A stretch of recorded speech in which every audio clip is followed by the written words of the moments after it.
ప్రేక్షకులందరికీ నమస్కారం.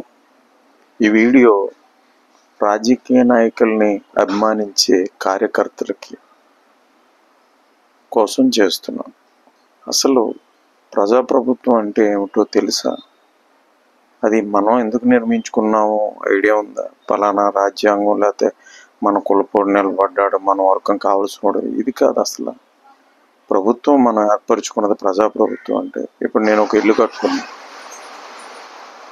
మీరు కూడా ఒక ఇల్లు కట్టుకున్నారు. దానికి రోడ్డు, కరెంటు, నీళ్లు సదుపాయాలు మనకు కావాలి. ఆ సదుపాయాల కోసం మన సంపాదనలు కొంత పక్కన పెట్టి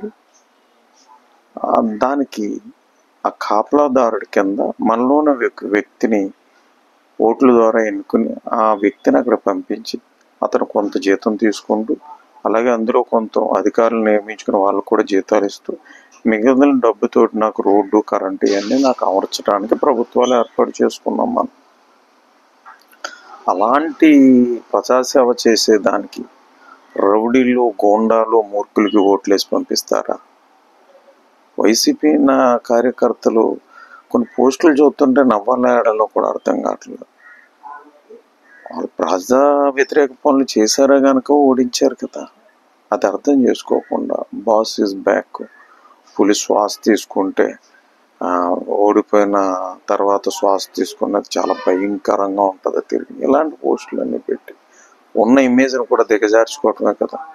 ప్రజల సమస్యల మీద పెట్టండి పోస్టులు.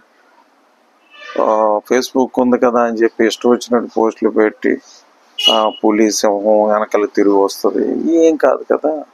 అసలు జగన్ గారే ఒక చెప్పాలంటే 5 సంవత్సరాల్లో ఆయన జైల్లో ఉన్నట్టే. ఇంటికి కంచి చేసుకుని ఆయన ఎప్పుడు బయటకు రాలేదు. నాయకులు, అధికారులు అప్పుడప్పుడు జైల్లో ఖైదీని పరామర్శించినట్టుగా ఆయన ప్యాలెస్లోకి వెళ్ళి పలకరించి వచ్చేవారు తప్ప ఆయన పరిపాలన ఎక్కడ చేశాడు? మీకు సొంతంగా ఆయన 5 సంవత్సరాలు సొంత ఇంట్లోనే విధించుకున్న జైలు శిక్ష లాంటిది 5 సంవత్సరాలు. ప్రజల సమస్య మీద ఏం దృష్టి పెట్టలేదు. కేవలం కొంతమంది మీదకి డబ్బు ఇస్తున్నాం, వాళ్ళందరూ బాగానే ఉన్నారనే భ్రమలో ఉన్నారు. ఇక్కడ మైనస్